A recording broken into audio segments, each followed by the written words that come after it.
Queremos agradecer muchísimo, muchísimo que nos acompaña esta mañana. Yo le agradezco muchísimo al profesor Manuel Monet, que sabemos que es una persona muy ocupada, que estaba en clases, tuvo que correr para este programa. Yo le agradezco muchísimo, muchísimo su tiempo y todo lo que vamos a aprender, porque quiero decirles, él es educador en la fe, tiene una licenciatura en teología y él también es como un posgrado, estudió la causa de los santos para poder trabajar en esta comisión de investigación para que va a iniciar esta causa de la hermana María de las Mercedes de la Santísima Trinidad, que nos va a platicar. Siempre es un gozo hablar de santos, y la gente que huele a santidad, uno siempre quiere conocer más de ella para poder tal vez seguir sus caminos y pues encontrarnos un día con el Señor. Muchísimas gracias, profesor Manuel, por estar aquí. Le invito a que abra su micrófono, por favor, y le agradezco su tiempo, su dedicación, porque sé que se necesita muchísimo tiempo pues donado, entregado con muchísimo amor y paciencia a esta causa. Siéntese más que bienvenido, esta es su casa, Alégrate María Radio y en especial el programa de Orando con Marcela. Gracias por estar aquí. Gracias, Marcela. Buenos días a todos los que se han conectado o ya estaban conectados. Una disculpa, pero sí tuve que correr porque estaba con un grupo de maestros aquí en un colegio. Estaba hablando de la escuela que María de las Mercedes crea y estábamos viendo cosas, ¿no? Entonces, dije, ya es que ya me tengo que ir. Entonces, el internet, o sea, todo pasa, pero ya estamos, ¿no? O sea, ese es el momento. Entonces sí vamos a hablar de María de las Mercedes. Claro que sí. Profesor, para comenzar, platíquenos, por favor. Muchas veces decimos, bueno, ¿por qué se elige a cierta persona? ¿Qué es lo que tiene o qué es lo que sucede de que decimos, voy a entrar ahora sí a investigar y voy a trabajar en esta comisión de su causa que apenas va a comenzar? Platíquenos un poquito más de cómo se comienza todo esto. Ok, mira, lo primero que hay que recordar es que Dios nos llama a todos a la santidad, ¿sí? Todos. El señor que hace el aseo, la maestra, el padre, el obispo, la ama de casa, la abuelita, todos, ¿sí? Pero hay que distinguir dos categorías. El pueblo santo de Dios, que lo formamos todos, y algunos que forman parte de lo que se llama la santidad canonizable. Esta santidad canonizable es la que hace que veamos en algunos cristianos, hombres y mujeres o grupos de mártires, que hay un algo, que han sido tocados, Dios se manifiesta de una manera más presente a través de sus gestos, a través de sus palabras. Y estos cristianos, hombres y mujeres, han como cohabitado con Dios. O sea, han traído a Dios de la mano todo el tiempo, o Dios les ha traído más bien de la mano todo el tiempo.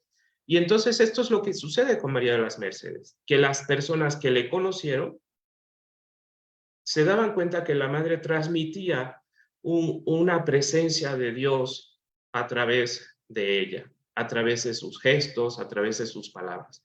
Entonces, cuando una persona que vive esta presencia de Dios, que nos llama la atención, porque esto es como, a ver, cuando tú empiezas a preparar como una carne asada, el humo y el olorcito de la carne te llama la atención. Esto es algo que luego nos pone en alerta, ¿no? Entonces el pueblo se da cuenta que hay un olor diferente, ¿no? Que hay un algo que transmite y se siente atraído. Esta persona fallece, iglesia, es que prudentemente vamos a esperarnos 5 años. 5 años puede ser muy poco tiempo, 5 años puede ser mucho tiempo. 5 años de espera para que esta ola, este maremoto, que se da detrás de la muerte de la persona choque 5 años y empiece a bajar el acta. Si es de la santidad esta que el Papa Francisco ha hablado, de la puerta de al lado, a la que todos estamos llamados, mira, solo va a bajar la expectación en el pueblo. Y ya, es una persona buena de la que hacemos memoria, nos acordamos. ¿Te acuerdas de fulano? ¿Te acuerdas de fulana? Ay, cómo nos hacía reír. Ay, me acuerdo que entonces también hacía chistes. Y ay, es que también hace esto, ¿no? Entonces, ya, se acabó. O sea, ahí queda. Pero cuando pasan estos 5 años y entonces te vas dando cuenta que esa ola ya sigue siendo maremoto y hay gente que dice, ¿sabes qué? En esta necesidad concreta le voy a pedir a doña Juanita que me haga el favor. Y entonces Dios, a través de la intercesión de doña Juanita, hace el favor, empieza a conceder las gracias. Esto empieza a hacerse como viral en el pueblo de Dios, a hacerse tendencia. Y esto es lo que va pasando con estos cristianos que han vivido, te digo, cohabitados por Dios. Dios les ha llevado de la mano y ellos se han dejado llevar cada minuto de su vida,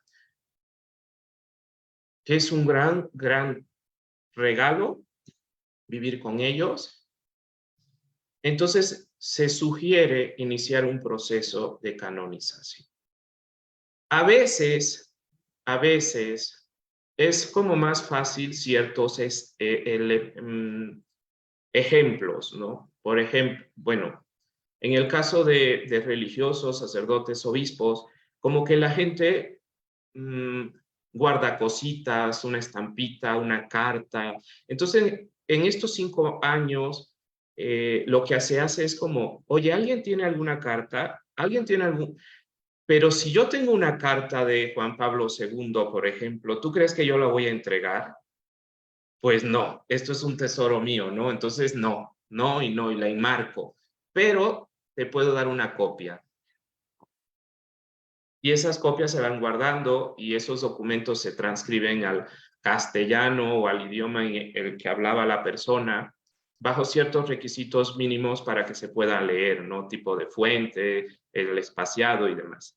Entonces vas armando la documentación de la presunta o del presunto o de los presuntos, porque cuando hablamos de un grupo de mártires, pues a veces no es uno, sino un grupo de mártires, 3, 4, 40, 100. Y entonces, cuando ya tienes toda esta documentación, apuestas, ahora sí, por iniciar un proceso que se llama encuesta diocesana, proceso diocesano, porque se realiza en la diócesis donde murió la persona. Y el obispo de esa diócesis pues revisa la documentación, ve si existe una fama de santidad. Esto es lo más importante. Este es el humo de la carnita de ahorita, ¿eh? O sea, tú te das cuenta, una monjita de clausura que nadie conoció, que nadie ni siquiera sabía cómo era, pero sabía escuchar su voz. Y cuando la monjita hablaba, tú decías... Entonces, esto es lo que empieza a compartirse. Esto se hace viral, se hace tendencia. Esta es la fama de santidad que hay en el pueblo y la gente le reza y la gente va a su tumba y la gente le lleva milagritos y le pone flores frescas. Entonces, estos son los detalles que los obispos cuidan antes de solicitarle a la Santa Sede el permiso para abrir la causa. Entonces, si te vas dando cuenta, es mucho trabajo el que hay de investigación, de recopilación de documentos, de datos sobre la persona, de datos de testigos, porque, a ver, no sé, si es un chico que pues está en los scouts, pues probablemente los scouts sean los que sepan decir virtudes y defectos. Y habrá quien diga, no, Juan no era tan santo, porque yo lo vi en tal momento, hizo esto. Y entonces a esos testigos se les invita a declarar en el proceso diocesano, sobre todo a estos negativos. ¿Por qué? Pues porque probablemente tengan como datos que aclaren ciertas situaciones del presunto candidato. Pero todo depende de cómo veas las cosas. Entonces, en el proceso diocesano, durante los interrogatorios, que más que bueno, estos momentos que se tienen con el testigo, pues lo que quieres llegar es al fondo de la verdad sobre la persona. Entonces, a ver qué fue lo que pasó.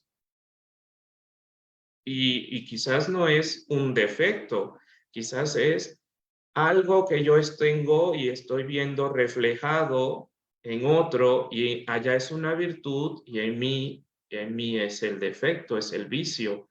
Y ahí es donde va saliendo la luz sobre estos presuntos candidatos a los altares.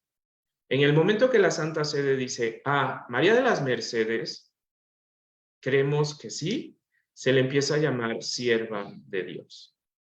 Y este es un proceso que dura hasta que toda la documentación del proceso diocesano se envía a Roma y se elabora un documento que se llama Positio. Este documento se analiza por un grupo de consultores y ellos dicen, bueno, pues estas son las dificultades, esto es lo que vemos, no hay dificultades, todo está muy bien. Esta mujer, este hombre, este grupo de personas vivieron las virtudes, se identificaron con Jesucristo. Esto es, ojalá que al terminar este tiempo de Cuaresma, pues eso es lo que podamos hacer, identificarnos con Jesús. Entonces, es venerable. El Papa dice, sí, yo ratifico que esta persona es venerable.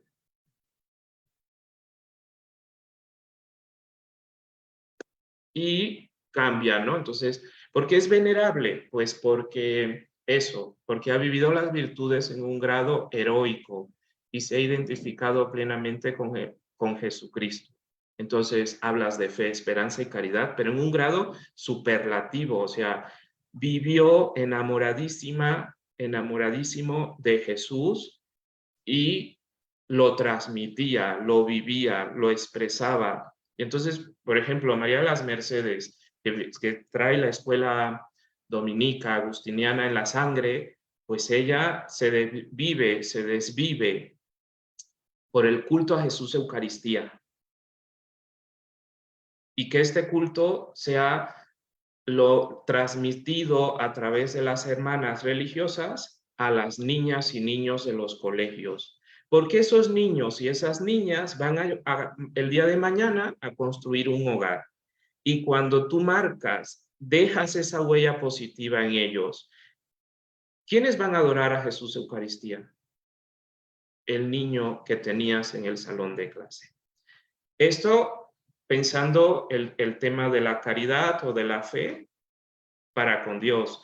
Pero, ¿cómo atiendes a las hermanas? ¿Cómo tratas a la gente que está en contacto contigo? O sea, a veces nos olvida que acabándose la misa, regresamos a la casa, regresamos al trabajo y llevamos en carretera y entonces alguien nos rebasa y bueno, pues rezamos por él. Y luego otro más y hay un trafical horrible y entonces hacemos un drama y, a ver, baja, toca tierra, pon los pies sobre los pedales del coche y entonces ahí estamos, ¿no? Otra vez, vuelve a la virtud, vuelve a la configuración con Jesús que tanto nos cuesta, ¿no? Y a los santos a veces como que pareciera que son los héroes de las autopistas, ¿no? Pero ellos también le sufrieron. Y no falta la hermana que es como, o el hermano, o padre de familia, o el chico, no sé, el cristiano, que es como la piedra de tropiezo, decía una hermana, es el prietito en el arroz, ¿no? O sea, es el con el que tienes que esforzarte más. Pero hablamos de, fíjate, siervo de Dios, venerable. Una vez que se inicia el proceso diocesano, puede surgir una gracia extraordinaria de una curación repentina, duradera, permanente. Fíjate cuántas cosas, ¿no? O sea, no es de que yo no tenía esta uña y entonces, bueno, pues me salió. Bueno, ok, sí, gracias, ¿no? Te lo acepto, bien, es una gracia más, es un favor más. Es que yo le pedí a la madre porque no encontraba las llaves del coche. Sí, pero necesitas algo más, ¿no? O sea, este milagrito es quizás de una memoria que se nos olvidan las cosas con frecuencia. O yo que por más que trato nunca llego temprano porque no falta, ¿no? O sea, le tengo que pedir a la madre, pues que me permita ser como la puntualidad. Entonces, bueno, hay gracias, hay gente que pide por una cosa concretísima de vida o muerte y la persona recibe la gracia, entonces se reúnen todas las pruebas, se puede presentar a expertos y Roma al final tiene la última palabra, ¿no? Bueno, pues hay curaciones que sí son asombrosísimas, ¿no? Me acuerdo de una monjita donde el médico tenía septicemia, es una enfermedad de la sangre, la infección de toda la sangre, y entonces le dice, a ti te hace falta un milagro, porque tú eres beata, te hace falta un milagro para llegar a ser santa, yo necesito un milagro para curarme. Y con esta fe de comercio sublime, pues sí, se le hace la gracia, el hombre se cura sin medicamentos que se puedan aplicar ni nada. O sea, cuando es septicemia no hay vuelta de página de la noche a la mañana y es el milagro que lleva a la canonización. Entonces necesitamos un milagro así mayúsculo, mayúsculo, para que el venerable se convierta en beato y después un nuevo milagro para que el beato se convierta en santo. Por ejemplo, San Rafael Guisari Valencia, me parece que el milagro de la beatificación fue un bebé que venía con labio leporino y que en el 7º mes de gestación se ve en el ultrasonido 3D el labio leporino, que no tiene ya, en el 7º mes no hay cambios. Bueno, pues la mamá, la familia le rezaba a Rafael Guisari Valencia, todos los domingos iba a misa, iban y se postraban en su tumba, y la señora estaba muy tranquila. Mi hijo va a nacer bien.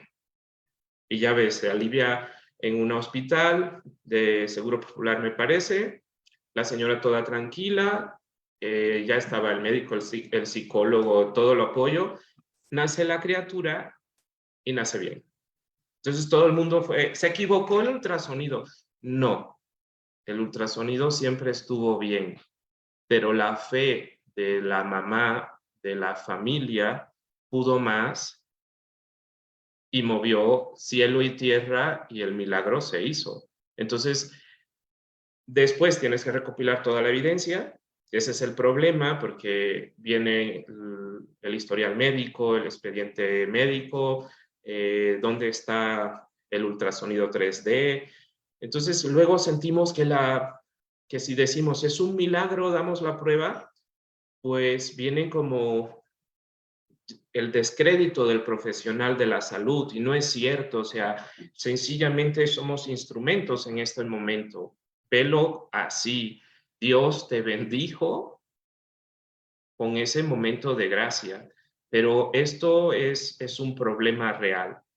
Y pues no sé, después vino un caso como muy, muy diferente, algo de genética, alguna cosa así como muy, y también, ¿no? O sea, una persona que no podía concebir porque el caso modificaba la genética de ella como mujer, no podía tener sus ciclos menstruales, entonces concibe, pero concibe porque la fe que mueve montañas, que es como grano de mostaza, en ella se hizo un árbol y ahí es donde da fruto.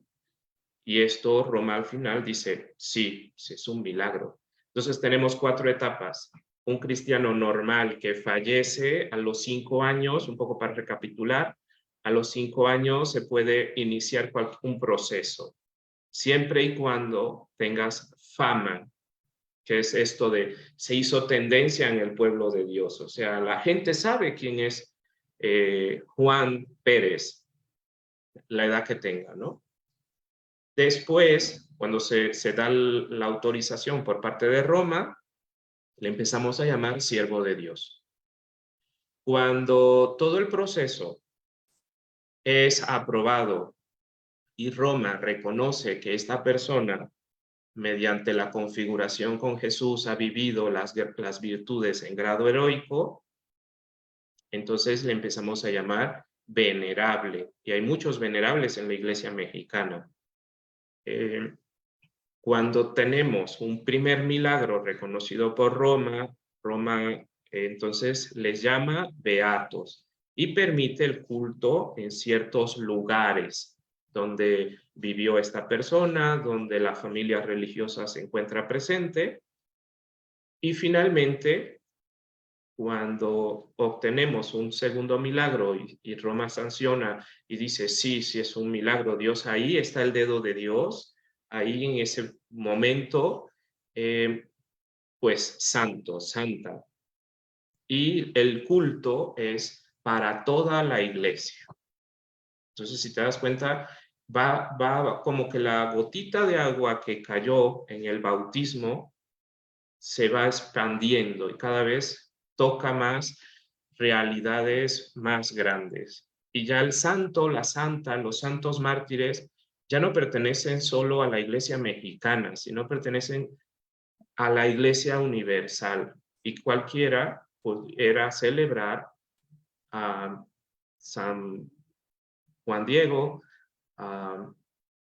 no sé, hay nuestros mártires mexicanos, ¿no? Los 27 mártires, San Rafael Guizar y Valencia, San José Sánchez del Río. O sea, si te das cuenta, en muchos lugares que uno dice, ¿cómo es posible? Sí, sí, por la canonización. Hay alguien allá en África que le reza a San José Sánchez del Río o a San Juan Diego y vive en Alaska. Entonces, esto es la fama. Se hizo viral, se hizo tendencia. Entonces, mucha gente en cualquier lugar los puede conocer. Entonces, eso es lo que queremos con María de las Mercedes. Pero cada causa de canonización es un camino totalmente diferente, como es el mío y como es el tuyo.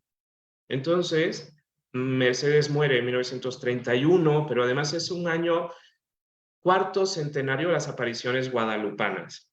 Y María de las Mercedes de la Santísima Trinidad, yo le digo, es la vecina de la Virgen de Guadalupe, porque en la antigua colegiata, este antiguo edificio que cuando llegas ahí a Guadalupe te recibe así de frente, hay otro edificio que es el templo y convento de capuchinas. Y María de las Mercedes llega en 1894 ahí. Solamente 2 mujeres en la historia de la Iglesia mexicana tuvieron la dicha de poder vivir a la sombra de Guadalupe, de Nuestra Señora de Guadalupe. Una capuchina, Sor Mariana de San Juan Nepomuceno, y María de las Mercedes de la Santísima Trinidad. Entonces, cuando las madres llegan, esto es como el dato bonito de anécdota, el ayate lo habían movido al templo de capuchinas. Cuando digo ayate es el cuadro completo, ¿no? O sea, todo. Y las madres, cuando llegan ahí, empiezan a darse cuenta que la Virgen las ha traído. Y al año siguiente se llevan el cuadro porque ya lo van a colocar en la colegiata para la coronación el 12 de octubre de 1895. Y se levantan a las 3 de la mañana para despedirse de la Virgen, y ya se cierra la puerta que comunicaba entre los dos edificios, entre el convento de capuchinas y la colegiata, y quedó como la nostalgia. Queremos ver a la madre, sí, pero la tienen en cualquier pintura, ahí está la Virgen de Guadalupe en la pintura del altar. No, no, no, queremos ver a la madre de los mexicanos, queremos verla, rezarle. Sí, pero le pueden rezar acá, le decía el señor cura. No, no, no, es que queremos verla, o sea, pasas hoy por la bandita y se te enchina la piel, ¿no? Pero ellas decían, no, queremos verla como lo habíamos visto acá, ¿no? Entonces, pasa un año más, 1896, y consiguen como gracia especial que les dan una llave para que una vez al año, una vez al mes, puedan pasar en la noche a la colegiata. Entonces reciben la llave el 25 de julio de 1896, que es una fiesta, es una fecha como de fiesta para las adoratrices mexicanas, porque ese día, 25 de julio de 1879, se hace la primera adoración eucarística en el Instituto de México. Entonces, yo me acuerdo que en una conferencia con adoradores laicos, que eran como más de 300 personas, yo no tenía la certeza, Marcela, de lo que estaba diciendo, pero me dejé llevar por la pasión. Yo dije, yo conozco a Mercedes, y entonces la gente respondió a lo que yo había dicho, pero yo decía, es que esto no es cierto. Y entonces en el Vaticano me encuentro una carta de Mercedes al delegado, al visitador apostólico en ese momento, donde le dice, cuando recibimos la llave en la noche, no sabíamos si cantar, si rezar, y entonces hicimos todo. Rezamos, cantamos, nos fuimos desde la puerta hasta el barandal del presbiterio de rodillas, y entonces cada quien empezó a decirle las poesías y las cosas que sentía dentro. Entonces Mercedes, te digo, es como la vecina de la Virgen, ahora sí, la vecina de la puerta de al lado, porque era puerta con puerta. Empieza a pasar el chisme, se hace tendencia entre los conventos, y tenemos constancia de las visitas de otros monasterios, de otras congregaciones que aprovechaban el privilegio de la llave de las adoratrices para poder pasar a ver a la Virgen durante la noche, porque eran monasterios o conventos de clausura y no podían salir. Entonces esta era una gracia que Mercedes compartía con las demás comunidades religiosas que estaban en la Ciudad de México. Posteriormente, Guadalupe se convierte en la madre y superiora general de las adoratrices. Entonces, todas las fundaciones, Mercedes llevaba la lista de hermanas ante la Virgen de Guadalupe. Y cuando estaba toda la comunidad, entonces empezaba a leer. Pero Mercedes se sentía la vicaria de la Virgen. O sea, ella no era la superiora del convento. Ella era la vicaria de la Virgen. Y la Virgen de Guadalupe ocupa el lugar de superiora. Entonces, así se empiezan a ir edificando entre 1902 y 1927, 25 tronos eucarísticos en México y Estados Unidos. Y la madre le decía a Jesús Eucaristía, el fundador. Nuestro fundador quiere que tales y tales y tales hermanas vayan a tal trono. Entonces esto de trono, pues a lo mejor nos suena como, híjole, allá al medioevo, ¿no? Pero es el reinado eucarístico de Jesús. ¿Y dónde se da este reinado? Pues en las almas. Y a través de los colegios transmites el reinado eucarístico de Jesús.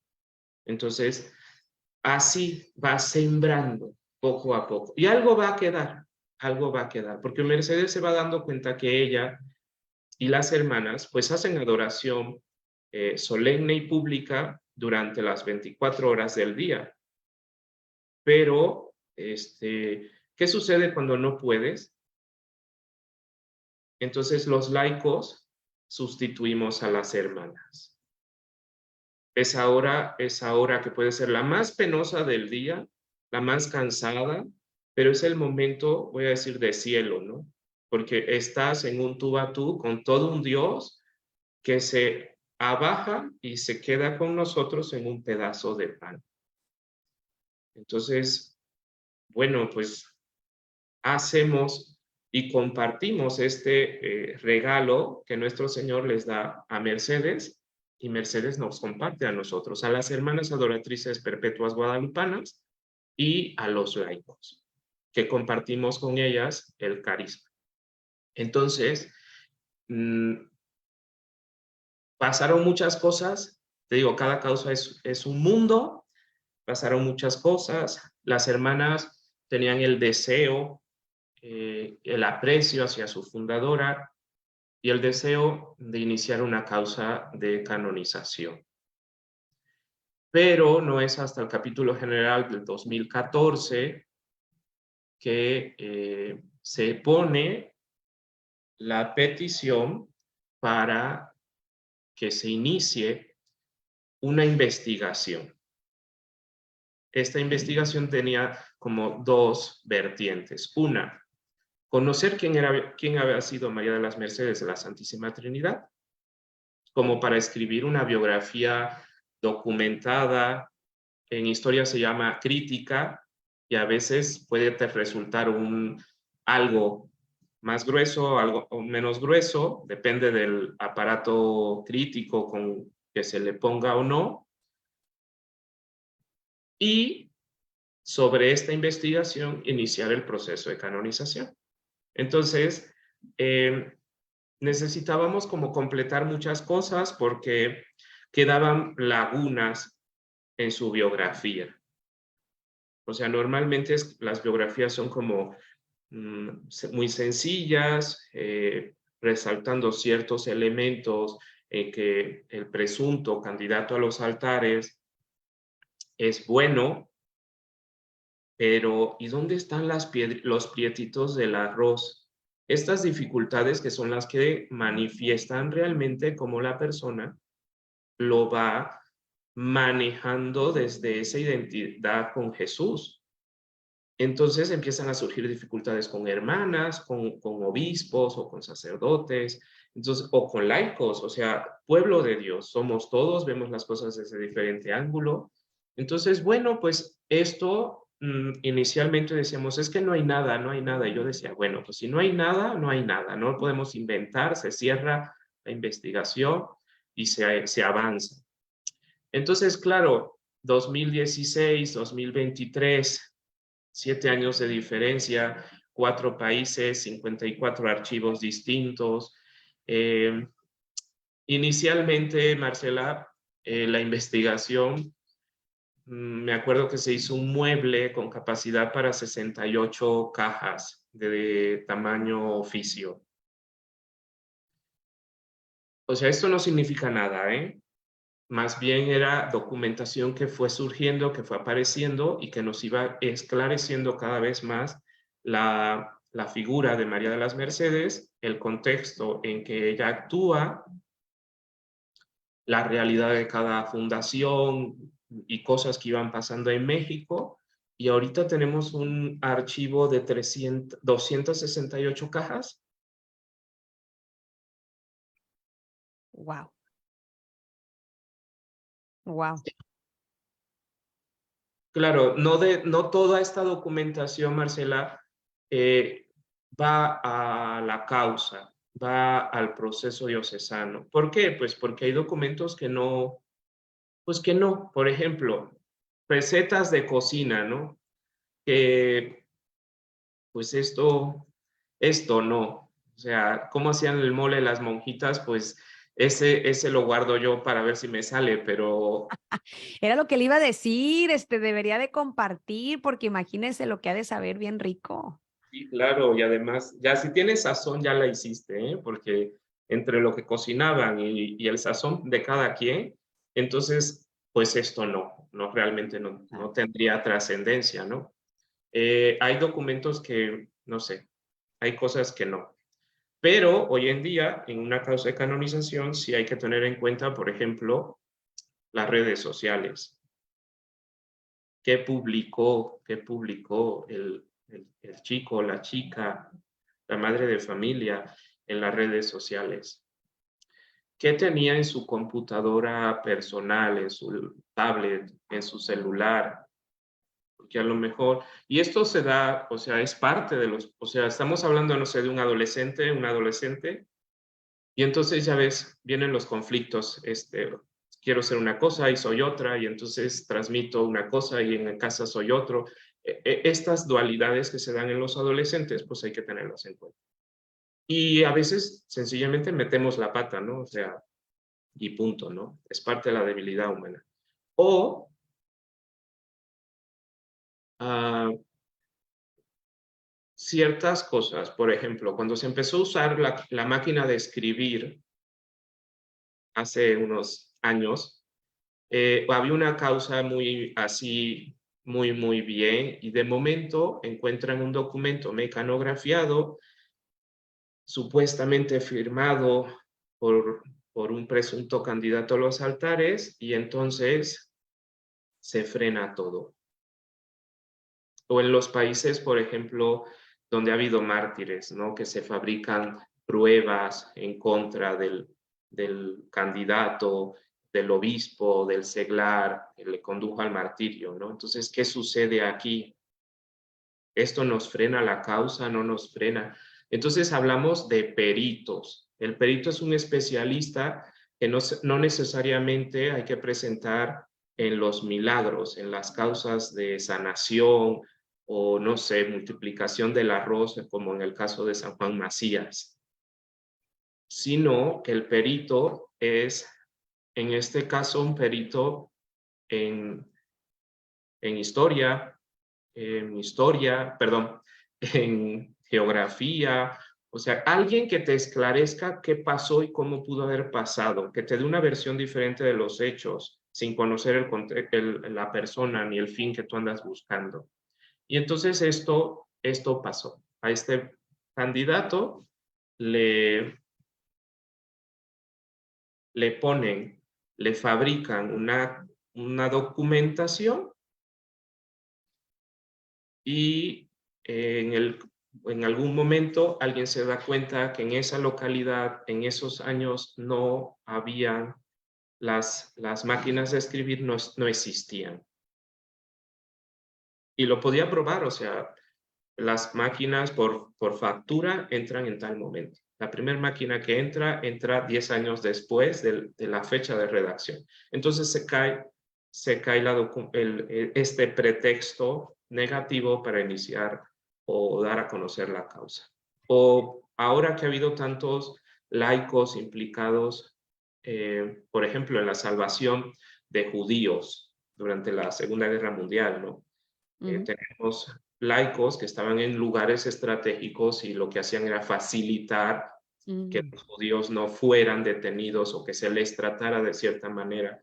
Y claro. entonces, ¿qué pasó? Pues que se intentó manchar la reputación de estas personas con ciertos actos, con ciertos documentos, y ahí es donde te das cuenta, pues también el otro vecino de las causas de canonización, el demonio, el diablo, el señor de las mentiras, ¿no? Entonces, cuando empiezas un proceso de estos, aunque sea la investigación, Marcela, convives con estas dos realidades. La realidad divina, que glorifica al siervo, al presunto candidato, y también te das cuenta de cómo se hace manifiesta la presencia de las fuerzas del mal, del demonio, del diablo, en la vida de ellos, y también cómo entorpece las cosas, ¿no? Y cosas que son muy fáciles, de la noche a la mañana se te complican y vamos, que manejas la realidad, ¿no? O sea, tú no escapas a este proceso. Entonces, vamos, tampoco hay que tener así como, ay, ya, el diablo está aquí detrás de mí, no, no, no. Claro, Pero sí tienes momentos donde dices, ¿qué está pasando? claro. Esto ya No, me... y ahorita todo lo que nos platica, profesor, es algo interesantísimo. Yo estoy tomando mis notas, interesantísimo de cómo comienza todo, porque es tan prudente nuestra iglesia que no nada más cualquiera va a ser ahí porque podemos caer en idolatría, sino que realmente tiene que ser persiguiendo pues la verdad detrás de todo esto. Platíquenos un poco más de la vida de la hermana María de las Mercedes de la Santísima Ok, Trinidad. sí, ¿Por qué porque... olió a santidad? Digo, ya nos ha contado un poquito más, pero para conocerlo un poco más y a lo mejor que nos dé como una santa, ya ve que las mujeres somos muy curiosas, Ok, que nos dé como una santa curiosidad de investigar más de ella, de conocerla. ¿Para qué? Nosotros, por ejemplo, yo como madre de familia, me encantaría ser más como gente que huele a santidad, como usted decía, pues obviamente para santificarme a mí, para santificar a mi esposo, a mi matrimonio y pues a mis hijos, para claro. ayudar en ese proceso. Pues mira, Mercedes nace en Morelia. Morelia es tierra de santos. A mí me sorprenden muchísimas causas que vienen de allá. Eh, 7 de diciembre de 1862, en una familia de 10 hermanos, ¿no? Entonces, eran 6 chicas, 4 varones. Y de las chicas, 5 son monjas o religiosas. 2 dominicas de clausura, 2 que son adoratrices, Mercedes y otra hermana, y una carmelita descalza. O sea, y lo que llama la atención es que en 1862, pues ya ves, los papás son los que dicen, tú te vas a casar con fulano y tú te vas a casar con mengano. No, no, no. Aquí el papá y mamá dejan con total libertad a sus hijas de que hagan, sueñen, sean las que quieren ser. Entonces, benditos papás de la madre Mercedes que respetaron la libertad de sus hijas. Y con los varones pasa lo mismo. De los 4 hay uno que se hace sacerdote, hay varios nietos sacerdotes, diocesanos, misioneros del Espíritu Santo, eh, religiosas de otras congregaciones. Entonces, era una familia bendecida por Dios. De verdad, inclusive posteriormente, o sea, 1862, pero el tiempo va pasando, tienen un sobrino nieto arzobispo, eh, gente buena, gente que de cierta manera seguía transmitiendo a Dios. El cardenal de Morelia, por ejemplo, muy cercano con la familia de Mercedes, se daba cuenta y nos compartía, ¿no? O sea, eran ya gente grande, pero los nietos, los bisnietos, los tataranietos han seguido de cierta manera en esta misma línea de sembraron un trigo que sigue dando fruto, ¿no? Entonces ahí está la gran dicha de la familia cristiana, ¿no? Que vive los sacramentos, que busca al Señor. Es un trigo que sigue germinando a través de los años. Entonces, gente sencilla, gente de devociones claras, y en ese ambiente nace esta niña, la víspera de la Inmaculada. Y era un remolino, era la sexta de los 10, era un remolino, 1860, o sea, ahorita lo estábamos recordando con los maestros. Mercedes, sumamente inquieta, inquietísima, se ponía a confesar, le decía a su hermana, la que le sigue, a ver, confiesas bien a las muñecas porque se van al cielo. Y el cielo era que las aventaba al techo, pero claro, esta dimensión del cielo. Entonces, ya quiero haber visto la escena y los gritos de la otra cuando las muñecas volaban. Eh, Ahí en algún momento se sube encima de una vaca, pero es una niña como que muy normal para su época, ¿no? Entonces, abuelita y mamá están muy preocupadas porque Mercedes se le sale del esquema. O sea, esta niña no es normal, ¿no? Esta niña no es como las otras. Esta niña es medio vanidosilla. Mira, pero llega un momento en plena adolescencia donde algo cambia y se da cuenta dirección espiritual. Empieza a ir con un sacerdote, hermano de su abuela paterna, dirección espiritual, y empieza a ver un cambio. Mercedes empieza a moverse en otras coordenadas, empieza a danzar de otra forma, como digo yo, y un chico la empieza a seguir. Y un buen día lo para en la calle y le dice, o me deja en paz o le digo a mi mamá. Y ahí llegó, hasta ahí llegó la aventurilla, ¿no? O sea, las cosas como son. Entonces, diálogo muy claro con sus papás, con el sacerdote, pero las cosas claras, claras, claras. Porque si no, luego hay como un fondo que no entendemos. Y se da cuenta que el Señor le llama a algo más. Y entonces, en 1878, entra a una especie de internado de casa de niñas bien con las madres dominicas de Morelia. Entonces, aquí empieza la otra parte interesantísima de la historia de Mercedes, porque ella se va dando cuenta que la vida religiosa no es lo que ella creía. La vida religiosa en México en 1878 había sido pues muy diezmada por las leyes de reforma. Entonces, las monjitas que podían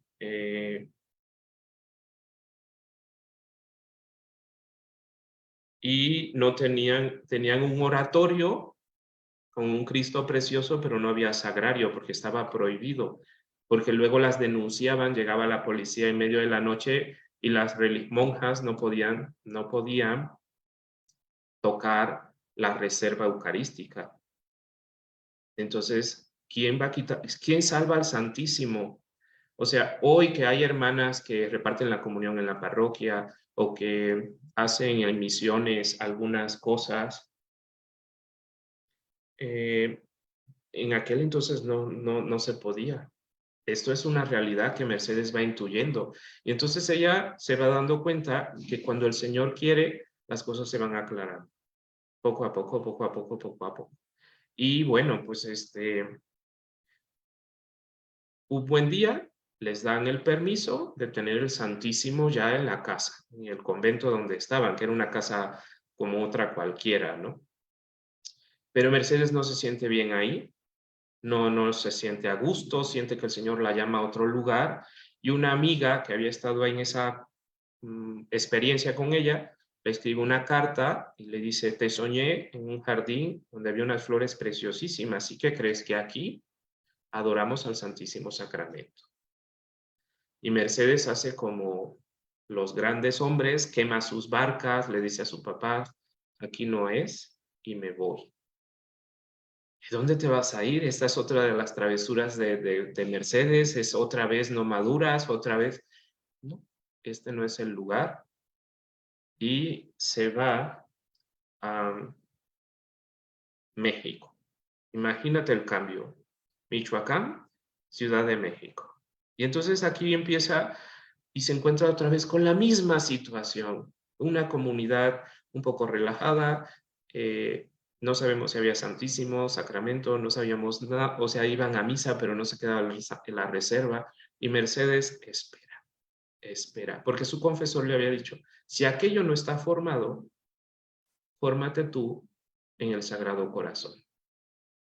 Entonces Mercedes espera, y las cosas se van poco a poco, a través de años, desdoblando, hasta que poco a poco, bueno, pues poco a poco sí, porque así se dan las cosas, se va propiciando la fundación de una nueva comunidad que hoy se llama como Adoratrices Perpetuas Guadalupanas. pero nunca perdió la gracia ni la forma de ser propia, ni copió a nadie, porque luego parece que somos fotocopias de otros, ¿no? Y queremos imitar. Y el Señor nos pide a cada quien que seamos lo más auténticos posibles, ¿no? O sea, en eso está el detalle de la santidad. Eh, Conchita de Armida es una mujer santa porque vivió lo que el Señor le quiso dar en el matrimonio y en la viudez. Y Mercedes, pues las gracias que el Señor le concedió en el estado religioso. Y pues no sé, pero cada santo es esa la maravilla que nos da la gracia que el Señor le concedió en su estado, ¿no? Un José Sánchez del Río, la fuerza, la valentía, una Mercedes, un amor apasionante a Jesús Eucaristía, confiada siempre en que Santa María de Guadalupe la cubría con su manto, y esto lo transmitía a los niños en el colegio. Fíjate, cuando sucede en 1921, me parece, el estallido de la bomba en la basílica, las madres están ahí. Ella está ahí, pared con pared, ¿no? Y entonces, cuando vas a la basílica, ves el Cristo este enorme, todo doblado, y dices, ¿cómo es posible? Bueno, pues el abad de Guadalupe, Monseñor Feliciano Cortés, les entrega los restos del mantel y de las aras del altar. Entonces, los pedazos de madera y Mercedes le envía, pero fíjate, en 1921 no tenemos estas estampitas a colores preciosas, ni estos, los celulares y las cámaras. Las estampitas eran en blanco y negro, ¿sí? Bueno, había colores pintadas, pero normalmente las eran en blanco y negro. Entonces ella le envía a los obispos amigos de la comunidad, a laicos, a sacerdotes, estas estampitas con pedacitos del mantel y de las maderitas que habían sido pues, destruidas durante el atentado. Y Mercedes celebra a Santa María de Guadalupe como con una fiesta que le llama de las Inditas. Y entonces se disfrazaban las hermanas y se hacían pelucas de cuerdas para hacerse como las trenzas. Y entonces le llevaban ese día pues las gallinitas amarradas, el pan de elote, todo lo que encontraban, porque era como, como ofrecerle a la Virgen todo, ¿sí? Y después, te digo, el gran amor de Mercedes es la Eucaristía. Es la Eucaristía, y entonces ella busca preparar a las niñas de primera comunión. Busca que estos tronos eucarísticos sean como una mancha de aceite en la vida diocesana, pero que marque el espíritu eucarístico, ¿no? Entonces, las hermanas cuidan los detalles. Estamos hablando de un momento en que quienes lavan los corporales, los manteles, son los sacristanes. Entonces llegan a una fundación en una ciudad y se espantan las monjitas de ver todo un poco descuidado, y empiezan a limpiar y a sacudir y a lavar. Y entonces un sacristán de ese templo tenía la barba muy crecida y le dice al señor cura, me tengo que afeitar porque si no estas monjas también a mí me van a lavar. Entonces, o sea, había una delicadeza en Mercedes hacia el culto eucarístico que les transmite a las hermanas hoy en día, ¿no? Entonces, esta parte ella la cuidaba mucho, mucho, mucho, mucho. Pero ella se siente esposa de Jesús Eucaristía. Y entonces el día de la profesión es toda una fiesta desde días antes, donde la hermana que va a profesar, acompañada de María de las Mercedes, se va a consagrar al pleno servicio de Jesús Eucaristía.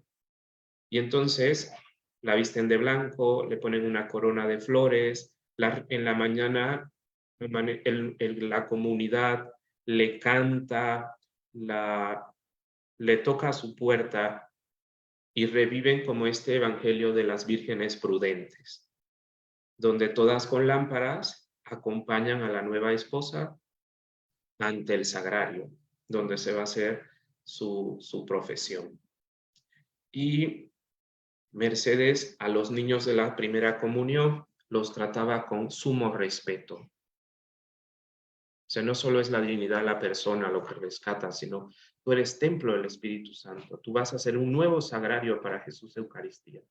Entonces, los niños y niñas que hacían la primera comunión o hacían retiros, por ejemplo, Angélica Álvarez y Casa, la mística visitandina de Mixcoac, hace los retiros de renovación de primera comunión con la Madre Mercedes en la Villa de Guadalupe. Entonces, un santo jala a otro santo.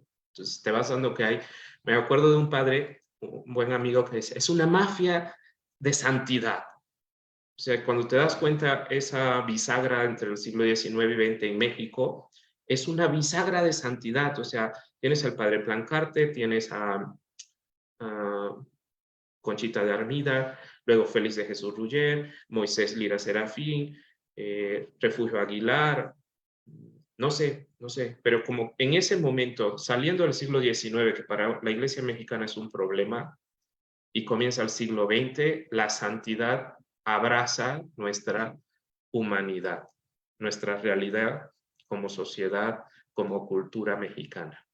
Entonces esto es de lo más bonito, de la historia mexicana. ¿Sabe qué, profesor? Yo creo que pues aquí yo me quedo con ese amor, esa invitación a que nosotros también como laicos, personas muy de a pie que están escuchando este programa, que regresemos al amor de los amores, que regresemos a la Eucaristía y que inculquemos a nuestros hijos ese amor a la Eucaristía y siempre decirles que ellos, justamente eso, me encantó, lo anoté, que ellos van a ser, y nosotros somos también, un sagrario de Jesús Eucaristía, que cada vez que nos acerquemos a la Eucaristía, tratemos de hacerlo con reverencia, con amor, con el dolor del pecado, y si podemos, hay que confesarnos frecuentemente, si podemos, pero hay que confesarnos frecuentemente porque es algo realmente grande lo que vamos a recibir. Yo de verdad que me admiro de todas estas madres adoratrices que entregan su vida por el Señor, por la iglesia, y gracias a ellas, nuestra iglesia se sostiene. Pareciera que no, pero son cosas que no logramos ver. Profesor, el tiempo se nos termina. Este tema está muy interesante. Díganos dónde podemos ir. No sé, ¿hay alguna red social? ¿Hay algún libro? ¿A dónde podemos ir o acudir para saber todavía más acerca de la hermana María de las Mercedes de la Santísima Trinidad? Y aunque pensemos, bueno, ¿yo qué tengo que ver porque soy ama de casa? Tenemos que ver todo, Todo. absolutamente, todo. Entonces, para seguir aprendiendo, para seguir enamorándonos, porque yo siempre digo, una mujer o un hombre enamorado, cuando alguien está enamorado, ¿qué le niega al amado? Y el amado, ¿qué no le niega también? Entonces, es un intercambio de amor que los que se van a ver beneficiados son, si estamos casados, pues nuestros esposos, nuestros hijos, nuestros papás, nuestros amigos. Entonces, ¿a dónde podemos ir? ¿Dónde podemos acudir? ¿Cómo podemos eh, saber más de su vida para seguirnos llenando, empapando y pues seguir ya más de cerca esta causa cuando ya se esté dando todo esto? En las redes sociales aparece Promoción Vocacional APG, que es el canal, digamos, oficial de las hermanas. Y ahí pueden contactar a las hermanas que están encargadas y ellas nos canalizan por si alguien quiere algún libro o quiere, no sé, alguna estampa sobre la madre. Entonces, tenemos un museo en la Casa de Lindavista en la Ciudad de México, que se pueden organizar las visitas porque forma parte del colegio. Entonces, la verdad, es una maravilla porque sí, se han conservado muchísimas cosas del uso personal de ella y ahí pueden conseguir las biografías. Digo, es material muy sencillo, no es algo así tan profundo porque pues al final lo que necesitamos es como conocer un poco, ¿no? Pero a través de Promoción Vocacional APG, ahí pueden los interesados preguntar y con gusto nos ponemos al servicio de ellos. ¿Sí? Profesor, ¿y los colegios cómo se llaman? A lo mejor hay gente en la Ciudad de México o no sé si hay en otras partes de la República Mexicana que desean. Bueno, en México, en la Ciudad de México está el Colegio Mercedes, en Lindavista. En San Luis Potosí, el Colegio Miguel Ángel. En Querétaro, el Instituto La Paz. Hay colegios en Dolores Hidalgo, San Miguel, Irapuato, Yuriria.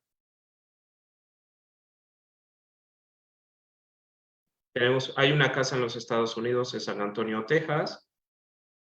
Y ¿Recuerda cómo se llama la casa en San Antonio? es un kindergarten Inmaculada, creo que es como se llama.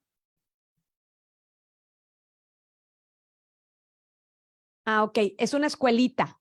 Sí, es algo muy sencillo. El Colegio Esperanza en Santana, Cheutempan, y hay otros colegios más pequeñitos en Unión de Tula, Ayutla, Soto la Marina. Oh, wow.